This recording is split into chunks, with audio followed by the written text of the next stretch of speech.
Hello, I just had a real estate education with Uncle G. I'm Ria, and here are my 25 lessons learned on today's topic, how to save millions on due diligence. Lesson 1. Due diligence is a physical check, a financial check, and a legal check.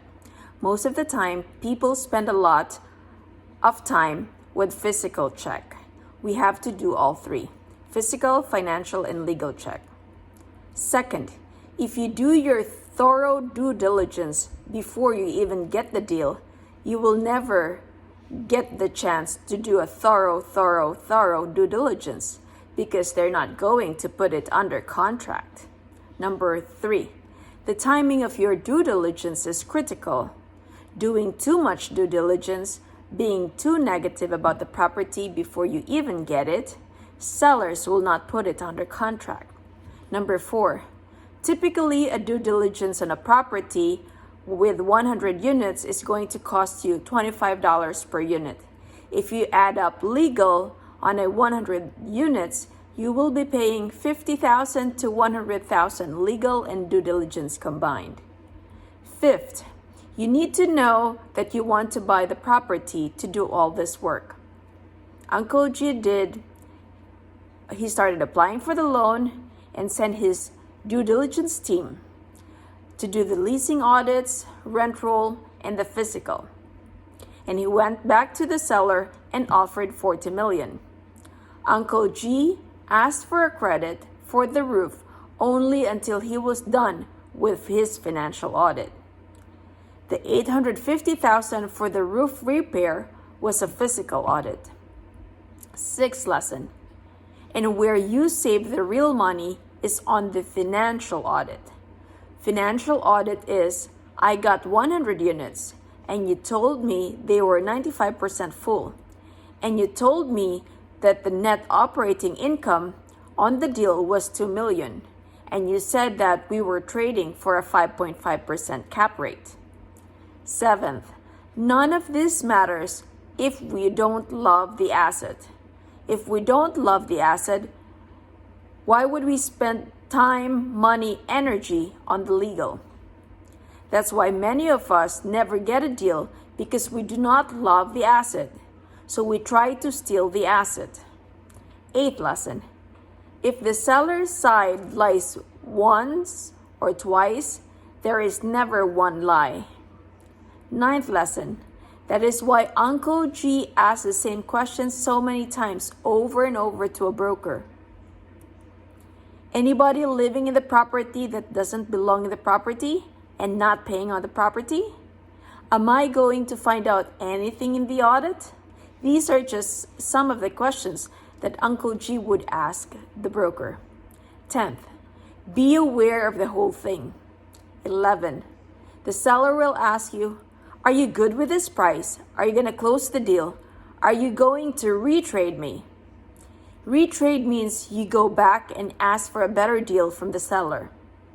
Uncle G would answer, no, Mr. Owner. As long as everything you're telling me, I got a 5.5% cap rate, I got a 95% occupancy, I got everything I find that everything and everything is everything, we got a deal. Now, the moment I found out that your tenant over here has not paid $1,500 times 12 months, that's $18,000, and she is number 100 in the property, they would miss two things. First of all, that tenant has not been paying, and second thing we would miss is how to negotiate that $18,000. What do you think that $18,000's true worth? True worth is equal to annual rent divided by the cap rate. So for this example, 1,500 times 12 months is 18,000. So the annual rent is 18,000 divided by the cap rate of 5.5%. So that is equivalent to 327,000. That's the true worth of just that one tenant, 327,000. And what we usually do is ask for the 18,000 credit, when it's in fact the true worth is 327,000. 12th lesson, the data is there and we should be asking for what it's worth. And the seller will say, well, that's ridiculous. And you, the buyer, would say, we are 3 days away from giving them all the money. Do you want the deal or not? 13. You got to be at 80% occupancy to get even break even. Most of our deals will be 80% break even. 14.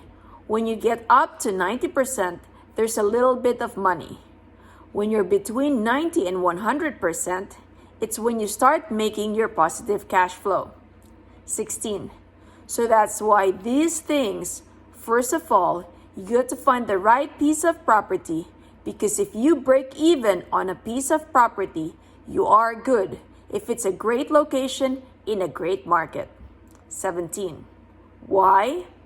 Because Uncle G knows over time, he knows that the property is going to make us money one day in the future. 18. Look at property reviews. If there is one issue, there is a second issue and a third issue and more issue. 19. An issue on a deal Uncle G was looking. They found out that the water had spiked in their due diligence of their third category, which were government things that you cannot get around, which is water, electricity, gas, regulations, lawsuits. Uncle G got 1.08 million for the polybutylene.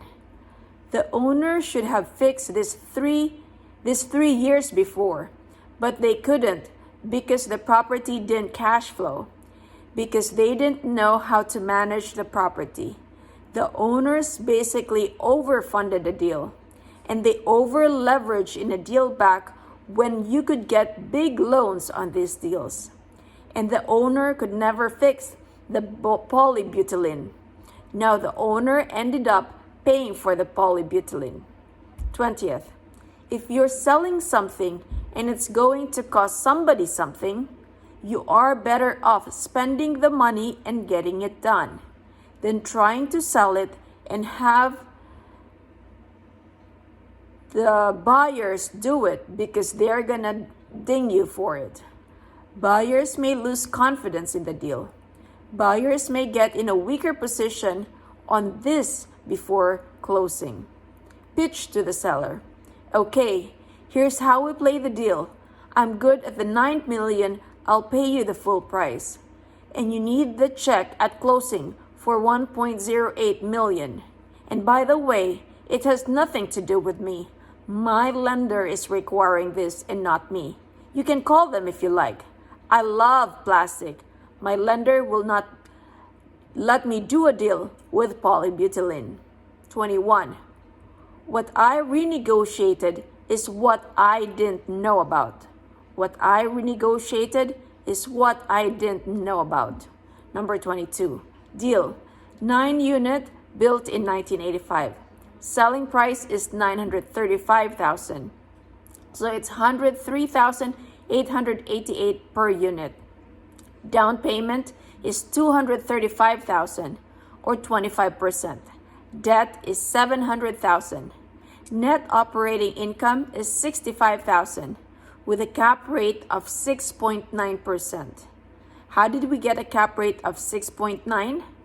Cap rate is equal to net operating income divided by the purchase price.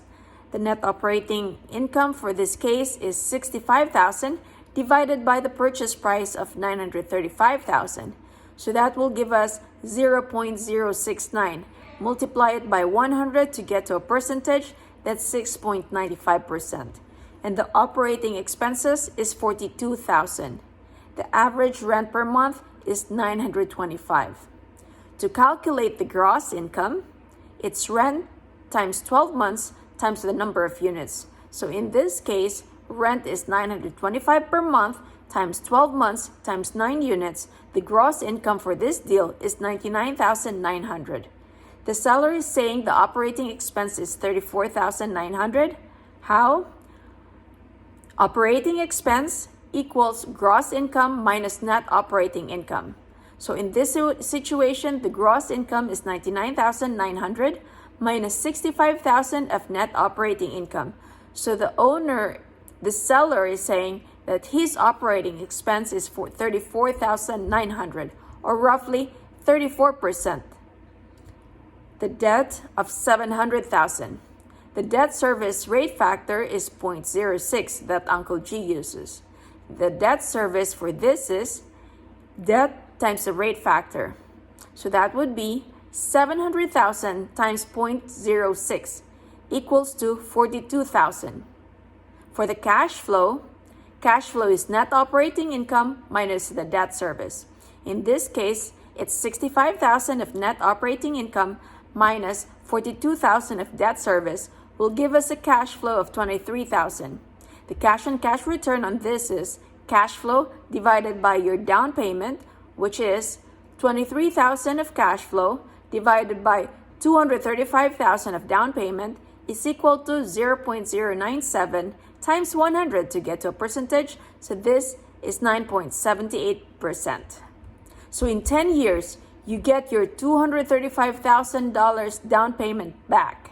That's in 10 years. 23rd lesson. When you work your deals, you should know before you call a bank exactly how much money they're going to give you on this loan. 24th. The most important thing in real estate and in life is to know. KNOW. 25. When we pick partners in real estate, we make sure the partner has more at risk than us. So here are my 25 lessons learned. I hope you learned something. Take care and God bless.